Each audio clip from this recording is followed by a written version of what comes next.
Assalamualaikum warahmatullahi wabarakatuh. Ketemu lagi dengan saya, trainer Amir Faisal.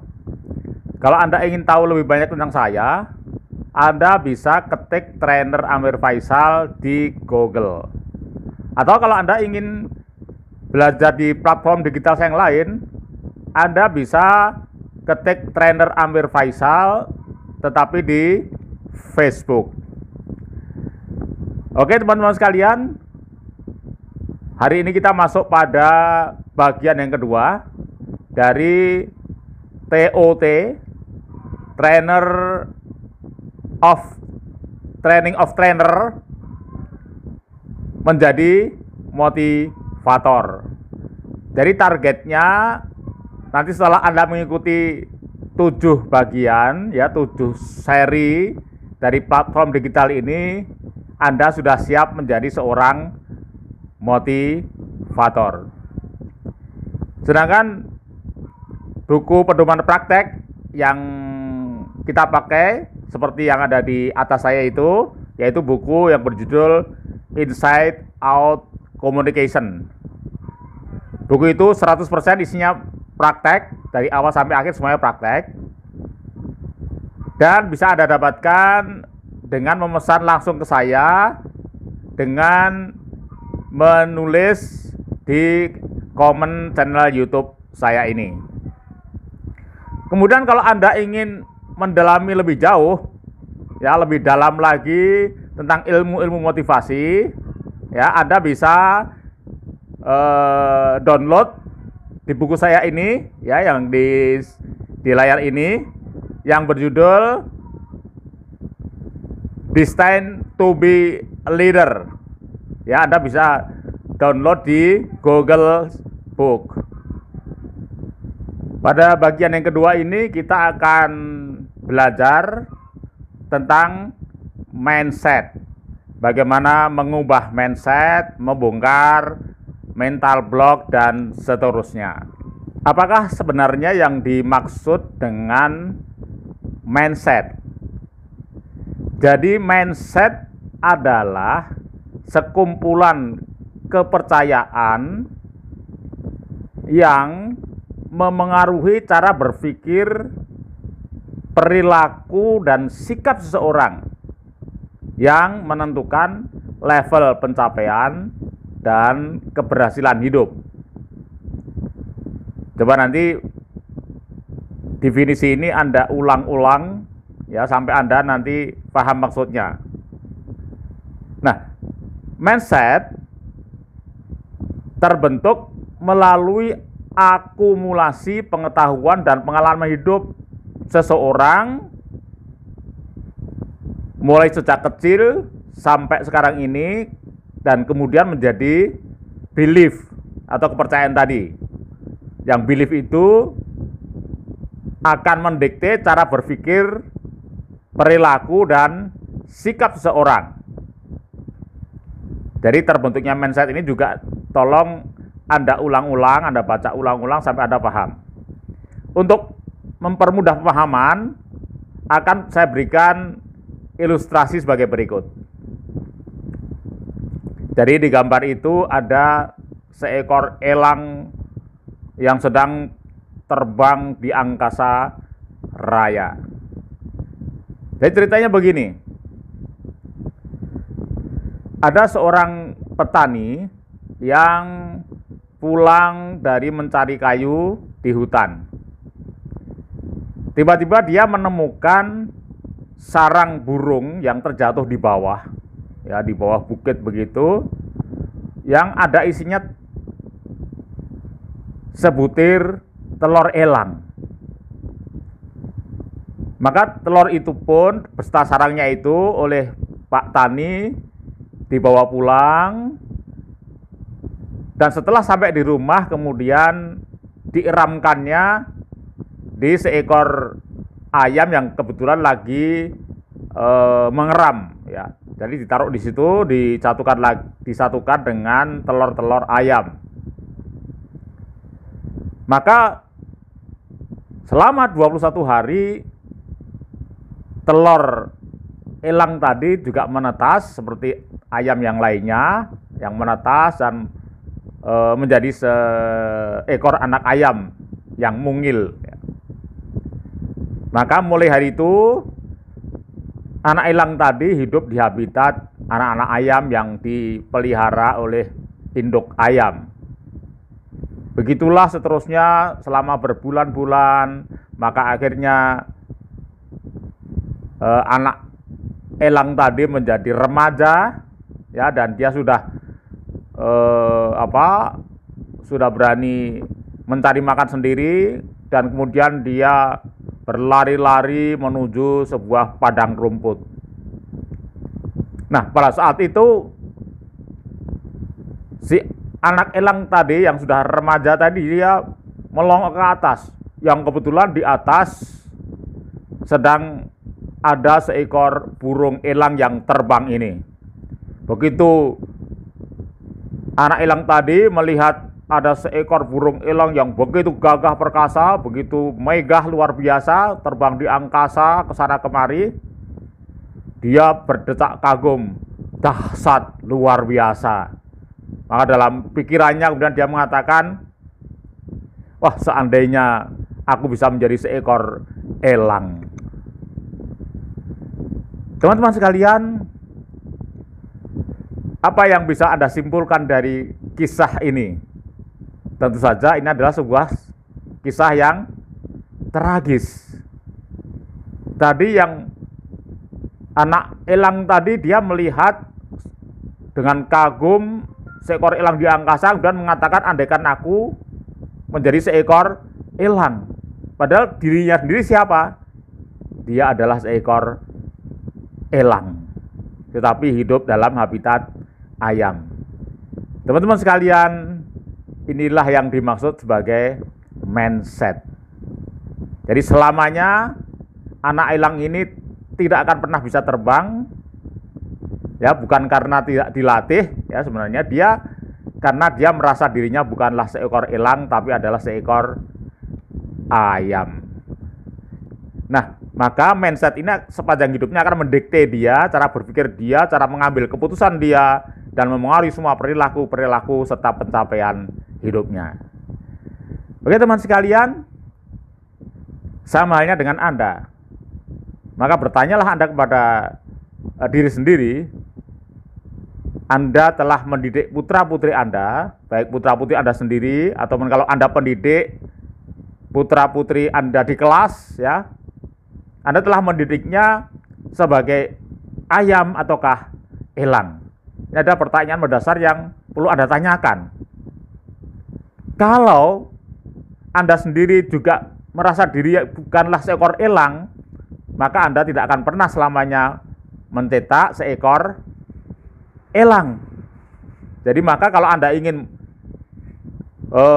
menghasilkan generasi, mencetak generasi yang elang, yang luar biasa, yang punya mimpi besar, yang bisa terbang kemana saja, maka yang pertama-tama Anda ubah adalah mindset Anda sendiri adalah sebagai mindset elang. Teman sekalian, tetapi Anda tidak perlu kecil hati karena mindset itu bukanlah sesuatu yang permanen, tetapi bisa diubah. Ya. Bisa diubah. Jadi caranya mengubah seperti ini. Ya, seperti dalam gambar ini, ya. Jadi cara mengubah mental block. Jadi mental tadi, pola pikir peta mental yang mengatakan bahwa saya seekor ayam, itu adalah mental block. Ya, dia sudah mengunci mindsetnya, ya, mengunci mindsetnya. Maka cara mengubahnya adalah dengan cara menginterupsi, ya, menginterupsi. Jadi apa yang diinterupsi di situ adalah gagasannya, ya. Tadi gagasan bahwa dirinya seekor ayam tadi.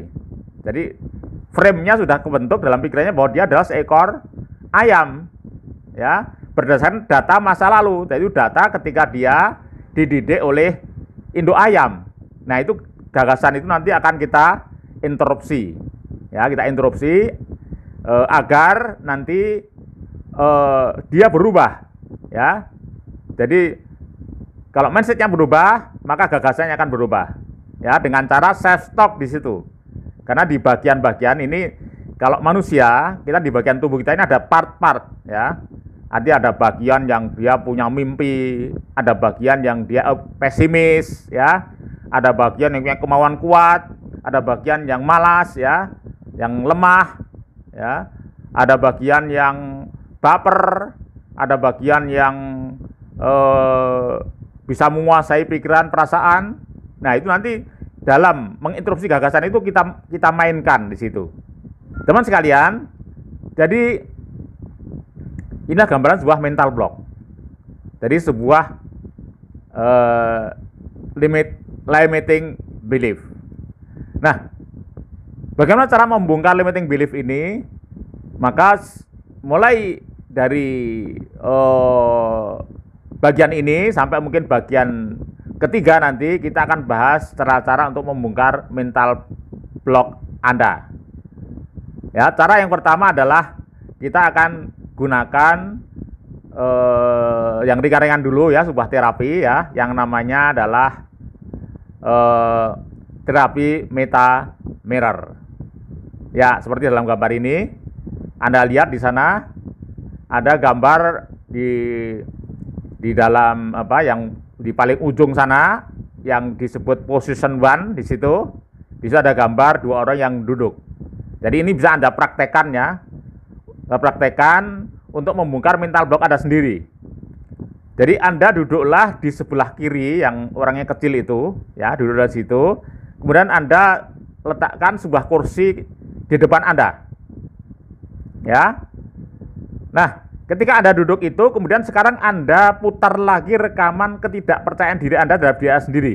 Ya, mungkin Anda merasa diri kecil, ya, merasa diri tidak mampu, sering mengalami kegagalan, ya. Dan Anda melihat orang lain sukses. Ini adalah juga sebuah mental block. Nah, Anda duduk di situ, Anda rasakan lagi, Anda putar rekamannya lagi, emosinya lagi.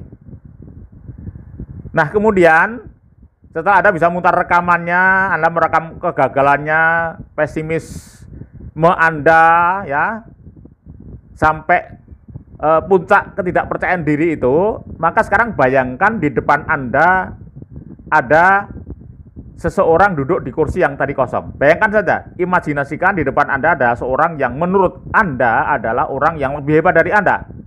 Siapa saja silahkan, yang menurut Anda cukup kagum dengan orang itu, yang itu boleh Anda masukkan itu adalah mentor Anda atau siapapun yang dia bisa melakukan banyak hal yang Anda tidak bisa melakukan. Ya. Kemudian Anda lihat di situ orang itu berdiri di depan Anda, ya, hanya diimajinasikan saja.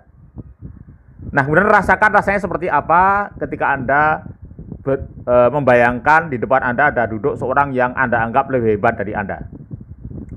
Kemudian, sesudah itu, sekarang Anda berdiri, Anda berpindahlah di kursi yang kosong tadi. Sekarang Anda duduklah di situ, dan sekarang Anda menjadi orang lain. Ya, orang yang tadi, Anda sekarang menjadi orang yang Anda kagumi tadi.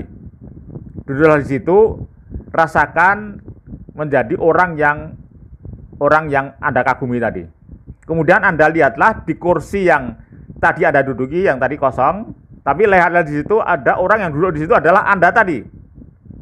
Ya, berikan saran-saran pada Anda sendiri tadi yang tadi, bukan yang sekarang ya, karena Anda sekarang menjadi orang yang kedua. Ya. Nah, berilah saran pada orang yang tidak percaya diri tadi, orang yang sering gagal tadi, ya, berikan saran. Kemudian rasakan rasanya seperti apa di posisi yang sekarang. Nah, kalau Anda sudah bisa merasakan perbedaannya, perubahan mentalnya, sekarang Anda berdiri di position 2, ya, di gambar itu.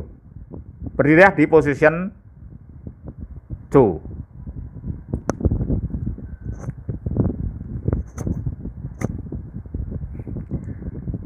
Nah, di posisi 2 ini Anda sekarang melihat ada dua orang yang duduk. Yang satu adalah orang yang tidak percaya diri sendiri tadi, orang yang merasa sering gagal, ya, tidak bisa mencapai apa dalam hidupnya, dan dengan orang yang lebih hebat dibanding orang tadi. Jadi Anda amati dua orang itu, dan posisi Anda adalah sekarang orang yang mempunyai posisi yang lebih baik dari dua orang itu. Ya, Anda lihatlah perilaku keduanya, rasakan rasanya seperti apa di posisi yang ketiga ini. Nah, kalau Anda sudah bisa merasakan di posisi ketiga ini, sekarang Anda bergeserlah ke posisi 3, position 3, ya. Yang itu orang yang lebih hebat lagi, ya, dibandingkan orang yang duduk di depan Anda tadi. Ya, kemudian yang berdiri yang posisi 2 dan sekarang yang posisi 3 adalah orang yang lebih hebat lagi. Carilah tokoh, ya, satu role model yang menurut Anda lebih hebat lagi. Sekarang Anda berdirilah di posisi yang ketiga ini. Kemudian Anda amati ada 3 orang, yang satu berdiri sedang mengamati 2 orang duduk, kemudian juga amati orang yang duduk tadi, ya, orang yang bermasalah tadi, yang Anda sendiri tadi, dan yang kedua orang yang lebih hebat dibandingkan orang yang pertama. Amati keduanya. Sekarang rasakan rasanya seperti apa dalam posisi yang ketiga ini. Jadi Anda ngamati 3 orang sekaligus. Teman-teman sekalian, terapi meta mirror ini bisa Anda lakukan bertahap lebih tinggi lagi. Nanti Anda ke posisi yang keempat boleh. Anda amati 4 orang, ya, 4 orang. Nanti rasakan seperti apa. Teman-teman sekalian, dengan melakukan terapi ini, maka sekurang-kurangnya, dan ini menurut pengalaman yang pernah mengalami terapi ini, dia akan merasakan sebuah esteem, ya. Esteem itu adalah rasa diri. Dia merasa bahwa sebenarnya dia dalam hidup ini dia sebenarnya memiliki kesempatan untuk menaiki level yang lebih tinggi, lebih tinggi.